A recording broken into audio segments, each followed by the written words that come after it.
everything we know about the geometry of the universe could be completely wrong.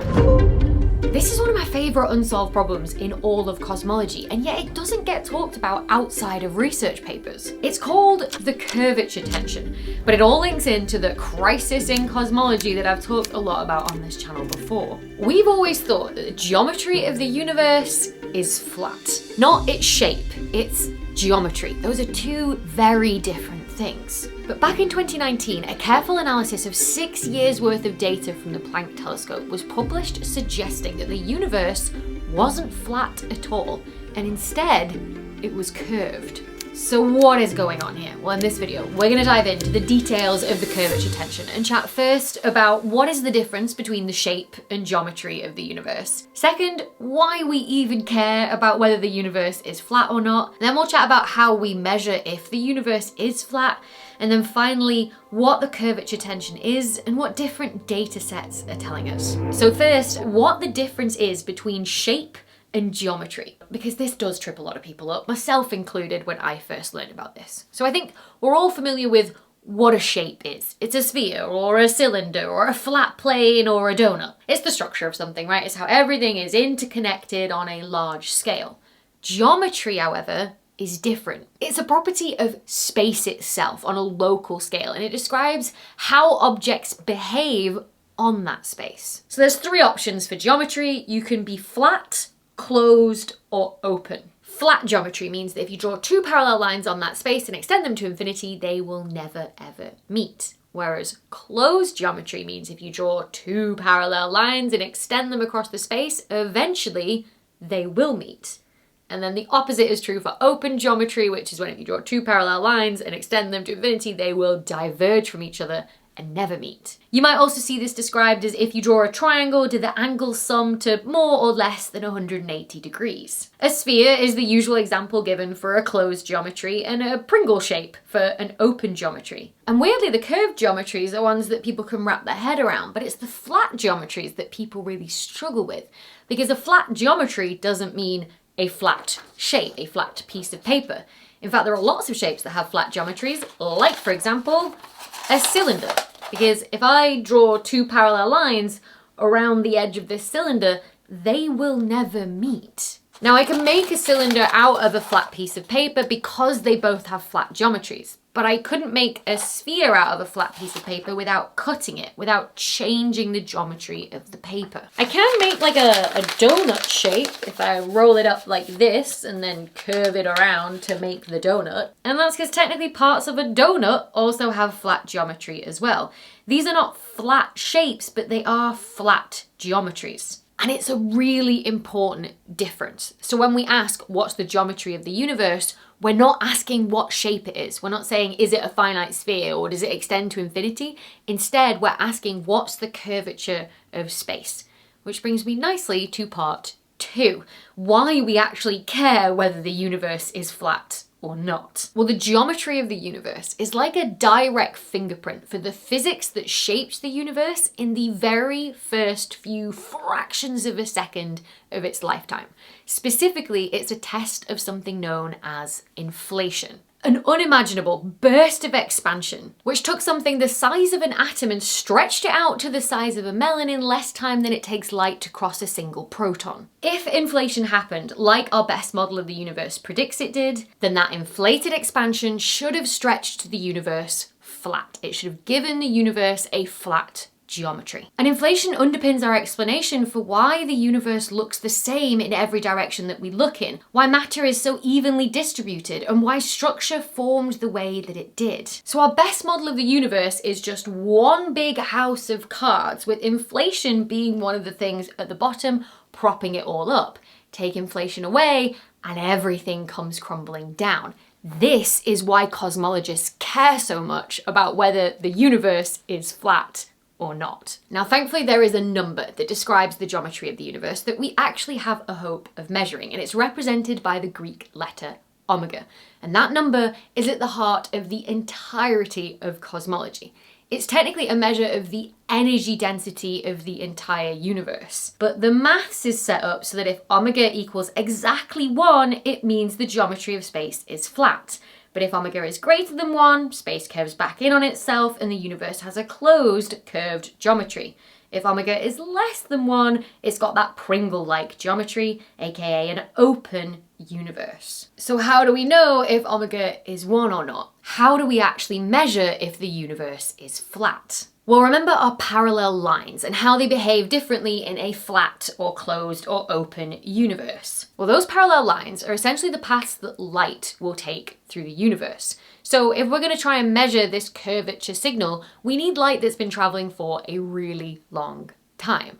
So for that, we need the oldest light in the universe, what's known as the cosmic microwave background, given out when the universe cooled enough to become transparent to light when it was just 380,000 years old. Because light takes time to travel to us, because it travels at a finite speed, we're still detecting that light today. It comes from every direction on the sky because it was emitted from every part of the universe at the same time. And that light has a different energy or temperature, depending on whether it came from a hot or a cold spot in the universe when the light was released. And the size of those spots is set by the physics of what we think was going on before the light was released, the fingerprint of inflation.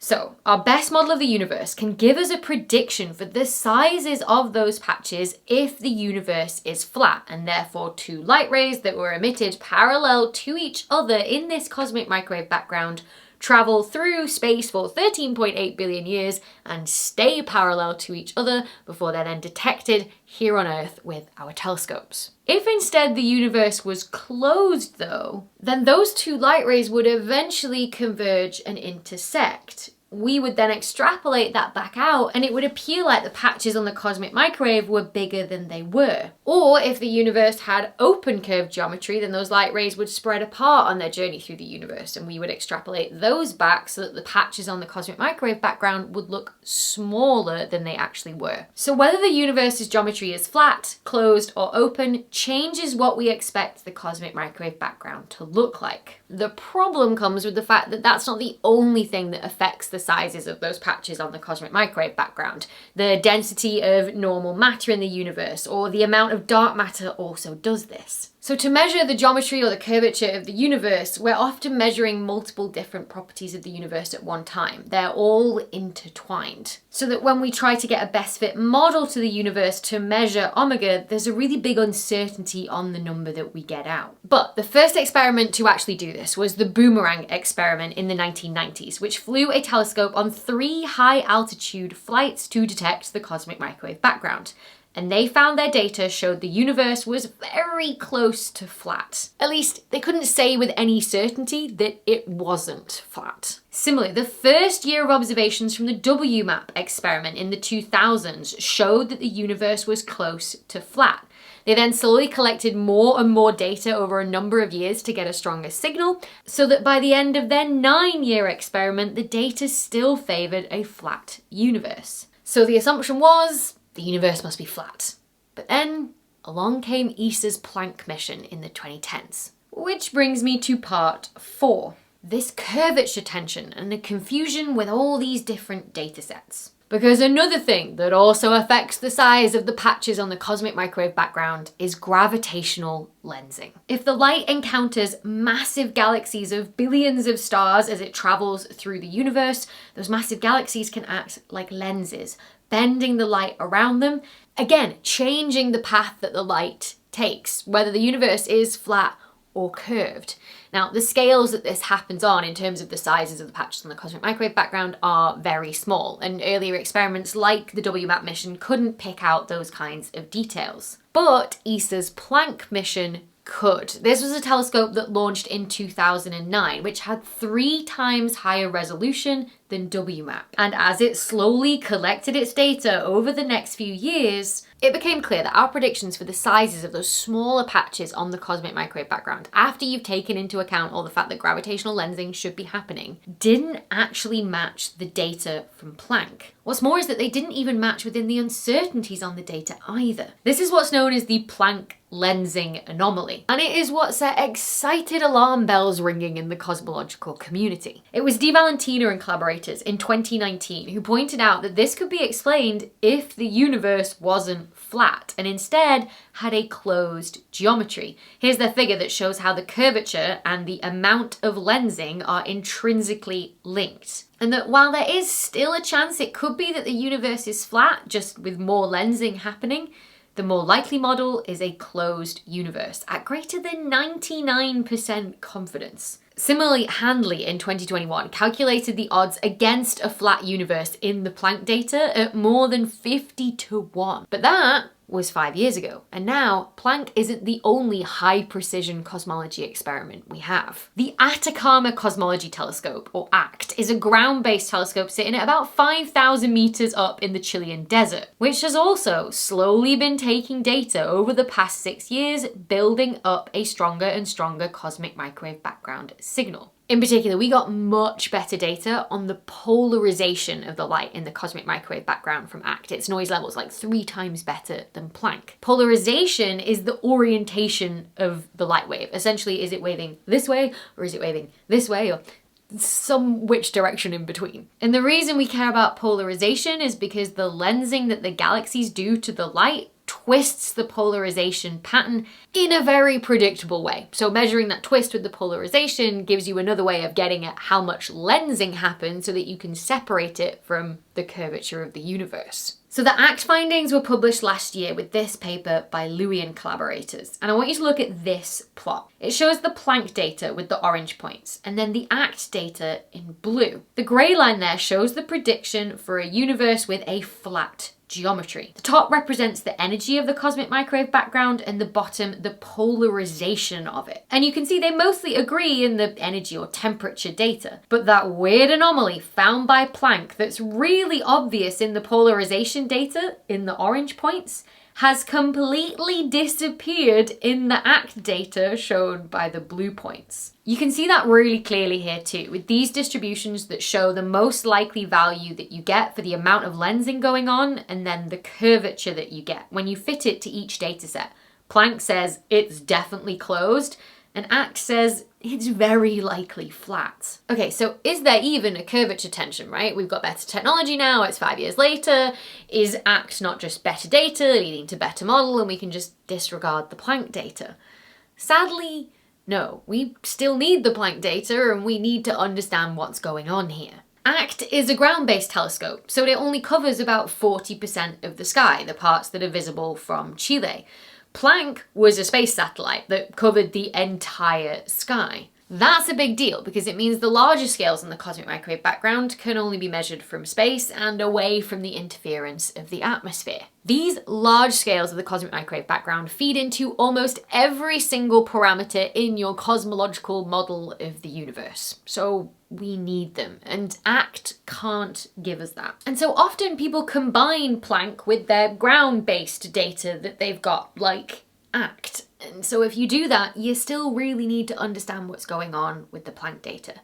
So really what's happened now is that the curvature tension has shifted from, ooh, new exciting physics, maybe the universe is curved and not flat, to, oh, we really need to understand what's going on with the Planck data and if there's some weird thing wrong with the data or the processing of the data or there's a systematic there that's throwing us all off. And this is where it ties into the crisis in cosmology, which if you've been following me for a while, you'll know is the fact that we have 2 main ways to measure the age of the universe, and they're giving us 2 very different answers. And one of those ways has to use the cosmic microwave background data from Planck. But we can't go around pointing fingers just yet. We actually need to confirm whether there really is an issue with the Planck data or if what we're seeing here is real. It's a very complex problem and there's been a lot of people looking into it for years now, but nothing's been found just yet. And I think that's what I love most about these cosmological tensions, because with hindsight, it might end up just looking completely and stupidly blindingly obvious what was wrong. Or it might just quietly disappear with better data. But that's science for you. It doesn't always come trumpets a-blazing with brand new discoveries, but instead with like a long, sometimes uncomfortable process of not knowing all the details yet. Because remember, measuring the curvature of the universe isn't really about the geometry itself and whether the universe is flat or not. It's about whether inflation happened or not. It's whether we're right about the physics of what happened in the first few fractions of a second of the universe's life. This is one of my favorite unsolved just noticed this is open over here, so it's blinking at me. Ugh. Then along came Planck.